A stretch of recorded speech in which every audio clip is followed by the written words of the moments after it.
ఇరికిచ్చి కొట్టేటోళ్ళు మా గిరిజన అన్నదమ్ములు. ఇది వాస్తవం.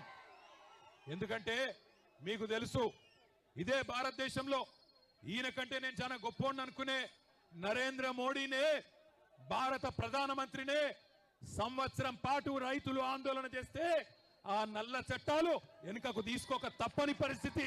అది రైతుల పవర్. అది రైతుల పవర్ భారతదేశంలో. ఇలా రైతులతోనే పెట్టుకున్నాడు రేవంత్ రెడ్డి.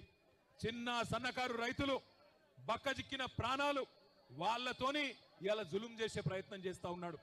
మమ్మల్ని అన్నాడు, మాకు డీజీపీ గారికి ఫోన్ చేస్తే మానుకోటలో ధర్నా ఉన్నది, మా గిరిజన అన్నదమ్ముల కోసం, మా గిరిజన రైతుల కోసం, మా ఆడబిడ్డల కోసం, ఎవరినైతే మీరు ఇవాళ జైల్లో పెట్టినరో 30 మంది రైతులను, వాళ్లకు సంఘీభావంగా మానుకోటలో ఉండే మా బంజారా అన్నదమ్ములు కదులుతున్నారు అంటే ఆయన అంటాడు డీజీపీ గారు, అయిపోయింది కదా లగచర్ల, ఇక్కడెందుకు అంటాడు, మానుకోటలో ధర్నా ఎందుకు అంటాడు.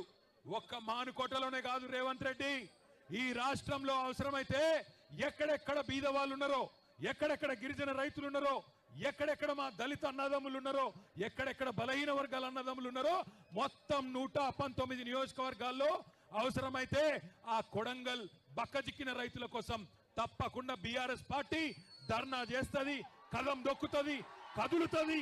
నీ ప్రభుత్వాన్ని కూకటి వేళ్లతో పెగిలించేదాకా వదిలిపెట్టమనే మాట కూడా విజ్ఞప్తి చేస్తా ఉన్నా. ఇంకొక మాట నేను అడుగుతా ఉన్నా, మిమ్మల్ని ఆలోచించమని కోరుతున్నా. ఎవరి కోసం? ఫార్మా విలేజ్ అల్లుని కోసం అక్కడ ఫార్మా దుకాణం పెట్టి వాళ్ళ సొంత అల్లుని కోసం ఇవాళ పేదవాళ్ళ భూములు గుంజుకునే ప్రయత్నం చేస్తా ఉన్నాడు. ఈ ముఖ్యమంత్రి పేదోళ్ళ కోసం పనిచేస్తలేడు. అదాని కోసం, అల్లుని కోసం, అన్నగాని కోసం, తమ్ముడి కోసం, వాళ్ళ కోసం తప్ప రాష్ట్రంలో రైతుల కోసం కానీ పేదవాళ్ళ కోసం కానీ ఈ ముఖ్యమంత్రి పనిచేస్తలేడు. ఒక్కసారి ఆలోచించండి. ఇంకో 10 రోజులైతే సంవత్సరం నిండుతుంది రేవంత్ రెడ్డి ప్రభుత్వం కూర్చొని. ఏం చెప్పిండు అన్నాడు? యాదకొండల మీ అందరికీ మహబాద్కి వచ్చి ఇవాళ ఇక్కడున్న ఎమ్మెల్యే, డోర్నకల్ ఎమ్మెల్యే, అదేవిధంగా మహబాద్ జిల్లాలోని ఇల్లెందు ఎమ్మెల్యే సమాధానం చెప్పాలా.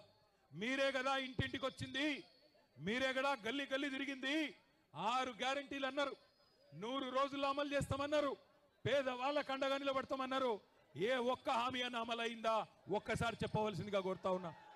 కేసీఆర్ ఉన్నప్పుడు రైతు బంధు పడుతుండేనా? పడుతుండే అంటే ఎస్ అనాలే. పడుతుండేనా? కేసీఆర్ ఉన్నప్పుడు రైతు బంధు టైంకి పడుతుండేనా? రైతు బీమా వస్తుండేనా? 24 గంటల కరెంట్ వస్తుండేనా? మరి రేవంత్ రెడ్డి వచ్చినాక వస్తున్నాయా?